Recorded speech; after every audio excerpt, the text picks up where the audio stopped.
छतरी ले लो छतरी, बारिश के लिए छतरी, छतरी ले लो। भूरा कौवा बांस की लकड़ियों से अलग अलग प्रकार की चीजें बनाकर उन्हें जंगल में बेचता है। उसी से उसकी रोजी रोटी चलती है। जंगल में अभी बारिश का मौसम चल रहा है। उसी मौके पर भूरा बांस की लकड़ियों से छतरियाँ बनाकर उन्हें जंगल में बेच रहा है।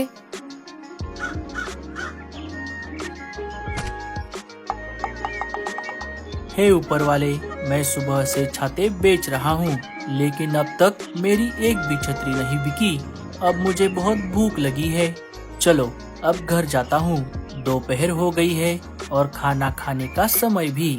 रीमा मेरी राह देख रही होगी। खाना खाने के बाद मैं फिर से छतरियाँ बेचने के लिए जंगल में घूमूंगा। भूरा कौवा अपने घर की ओर निकल पड़ता है। थोड़ी देर उड़ने के बाद वो अपने घर आ जाता है। रीमा, मैं आ गया। जरा मेरे लिए पानी लाना, मुझे बहुत प्यास लगी है। रीमा भूरे के लिए पानी लेकर आती है। आ गए आप। मैंने आपको जो चीज लाने को कहा था, क्या आप उसे लेकर आए हो? नहीं रीमा, मैं सुबह से जंगल में छाते बेच रहा हूँ। लेकिन अब तक एक भी छाता नहीं बिका। यही बोलने वाले थे ना आप, इसीलिए आप वो चीज नहीं लेकर आए। मुझे पहले से ही पता था कि ऐसा ही होगा। अरे रीमा, तुम नाराज मत हो। तुम देखना, आज नहीं तो कल मेरे छाते जरूर बिकेंगे और उसके बाद तुम जो मांगोगी मैं तुम्हें वो ला कर दूंगा। हाँ हाँ, रहने दो। मुझे झूठे सपने मत दिखाओ। मैं तो कहती हूँ आप ये छाते बेचना बंद करो और कोई दूसरा काम करो, जैसे कि कुछ मिठाई विठाई, पकोड़े शकोड़े, आलू समोसे, वड़ा पाव, ऐसी खाने की चीजें बेचो। उससे हम माला माल हो जाएंगे। मेरा भाई कालिया भी ऐसे ही चटपटी खाने की चीजें बेचकर माला माल हो गया है। अरे रीमा, मुझे रसोई का काम नहीं आता। मैं तो सिर्फ बांस की लकड़ियों से चीजें बनाना जानता हूँ। चलो अब हम खाना खा लेते हैं। मुझे बहुत भूख लगी है। खाना खाने के बाद तुम भी छाते बेचने के लिए मेरे साथ आना। नहीं नहीं, मैं तो नहीं आऊंगी। मेरे मायके में मैं रानी बनकर रहती थी। मेरे मम्मी पापा ने बचपन से मुझे बहुत लाड़ प्यार में पाला है। मुझे किसी भी चीज की कोई कमी नहीं थी। लेकिन यहाँ आकर मेरी हालत एक नौकरानी की तरह हो गई है। एक तो घर पर इतना काम रहता है और ऊपर से आप मुझे साथ में चलकर छाते बेचने के लिए बोल रहे हो। हाँ रीमा, मुझे सब पता है। तुम तुम्हारे मायके में बहुत खुश थी, लेकिन यहाँ आकर तुम्हारे सपने सपने रह गए। लेकिन मैं प्यार भी तो तुमसे उतना ही करता हूँ ना। हाँ हाँ, उसी वजह से तो मैंने आपसे शादी की है, वरना मेरी शादी तो बहुत बड़े घर में होने वाली थी। तुम चिंता मत करो रीमा, एक ना एक दिन मैं तुम्हारे सारे सपने पूरे कर दूंगा। रीमा को भूरे पर तरस आ जाता है। मुझे आप पर पूरा भरोसा है भूरे जी। चलिए, मैं भी आपके साथ छाते बेचने के लिए बाहर चलती हूँ, लेकिन उससे पहले हम खाना खा लेते हैं। खाना खाकर दोनों छाते बेचने के लिए बाहर आ जाते हैं। छतरी ले लो छतरी, बारिश के लिए छतरी, छतरी ले लो। दोनों छतरी बेचते हुए शिकारी चीलों के इलाके से गुजर रहे थे। तभी उन्हें एक शिकारी चील बुलाता है। क्यों रे कौवे, ये क्या बेच रहा है तू? चील भाई, अभी बारिश का मौसम चल रहा है ना, तो मैं बांस की लकड़ियों से बने छाते बेच रहा हूँ। क्या आपको छाता लेना है? अच्छा, ऐसी बात है। बारिश का मौसम तो शुरू हो गया है, लेकिन बारिश का कहीं भी नामो निशान नहीं है और इसी में तू छाते बेच रहा है। बेचना ही था तो कुछ और बेचता। अगर कोई खाने की चीज होती तो मैं जरूर ले लेता।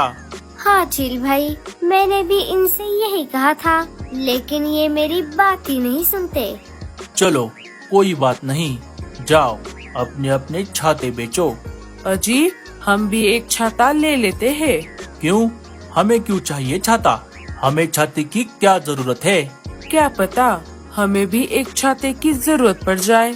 अरे भगवान, बारिश का मौसम तो कब का शुरू हो चुका है, लेकिन अभी तक आसमान से बारिश की एक बूंद तक नहीं गिरी। मुझे पता है इस साल बारिश नहीं होगी, इसीलिए हमें छाते की कोई जरूरत नहीं है। बारिश हो या ना हो, मुझे एक छाता खरीदना है। अच्छा बाबा, ठीक है। भूरे, एक अच्छा सा छाता दे दे। चील भूरे से एक छाता खरीद लेता है। रीमा और भूरा वहाँ से निकल पड़ते हैं। इधर बाकी के पंछी अपने बातचीत करने वाले जगह पर बातचीत कर रहे थे। दोस्तों, बारिश का मौसम तो शुरू हो गया है, लेकिन अभी तक हमारे जंगल में बारिश नहीं हुई। हाँ रानो, अगर ऐसा ही चलता रहा तो जंगल में सूखा पड़ जाएगा। पानी की समस्या तो और ज्यादा बढ़ जाएगी। अरे ओ कालू, क्या तुझे बारिश के बारे में कुछ पता है? कब होगी हमारे जंगल में बारिश? नहीं दोस्तों, मैं आज सुबह ही मौसम के जानकार पंछियों के पास गया था, लेकिन उन्होंने कहा कि इस साल बारिश होने की कोई संभावना नहीं है। छाते ले लो छाते, बारिश के लिए छाते, छाते ले लो। मीनू मौसी आवाज लगाकर उन्हें अपने पास बुला लेती है। दोनों वहाँ पर आ जाते हैं। अरे भूरे, ये तू क्या बेच रहा है? मीनू मौसी, मैं बारिश से बचने के लिए बांस के लकड़ी से बने छाते बेच रहा हूँ। क्या आपको छाता लेना है? अरे हाँ हाँ, मैं कब से एक छाता खरीदने की सोच रही थी। मेरे पास छाता नहीं है। अरे मीनू मौसी, यहाँ बारिश का नामो निशान नहीं है और आप छाता खरीद रही हो। इससे अच्छा आप कोई दूसरी चीज ले लो। अरे बुलबुल, ऐसी बात नहीं है। मेरा अनुभव कहता है कि बारिश कभी भी आ सकती है। प्रकृति हमारे हिसाब से तो नहीं चलती। बारिश होगी या नहीं, ये हम नहीं बता सकते। वो कहते हैं ना अंग्रेजी में, precaution is better than cure. इसीलिए मैं छाता खरीद रही हूँ। भूरे, तू मुझे एक अच्छा, मजबूत और टिकाऊ छाता दे दे।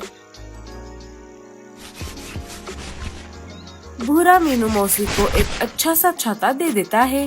भूरे, मुझे ये छाता कैसे इस्तेमाल करना है, इसके बारे में थोड़ी जानकारी दे दे। हाँ हाँ मीनू मौसी, इस छाते की सबसे अच्छी खूबी ये है कि आप इसे अपने हिसाब से छोटा या बड़ा कर सकती हो। भूरा एक एक करके मीनू मौसी को छाते के बारे में सारी जानकारी दे देता है।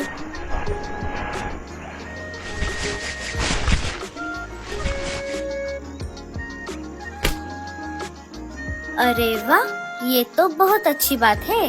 भूरे, तू बांस की लकड़ियों से चीजें बनाने में बहुत माहिर है। दोस्तों, आप में से किसी को छाता लेना है?